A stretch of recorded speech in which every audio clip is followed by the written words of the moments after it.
மஞ்சள் காய்ச்சலை எத்தனை வகையான வைரஸ்கள் உண்டாக்குகின்றன? முதல்ல மஞ்சள் காய்ச்சல் எதனால் ஏற்படுதுன்னு தெரியணும். அது வைரஸ்னால ஏற்படக்கூடிய ஒரு நோய்.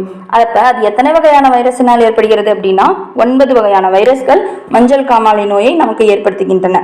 இரண்டாவது கேள்வி, டேஷ் மைட்டாசிஸ் செல் பிரிதலில் பங்கு பெறுவது இல்லை. மைட்டாசிஸ் செல் பிரிதல் அப்படிங்கிறது குரோமோசோம்ல நடைபெறக்கூடிய ஒரு நிகழ்வு, செல் பிரிதல் நிகழ்வு. அது எதுல நடைபெறது இல்லை அப்படின்னு சொல்லி பார்த்தோம்னா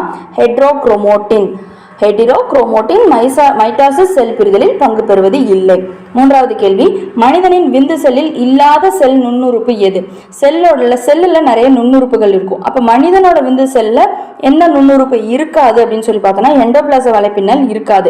என்னென்னலாம் இருக்கும்? உட்கரு இருக்கும், சென்ட்ரியோல் இருக்கும், மைக்ரோகான்டீரியா இருக்கும்.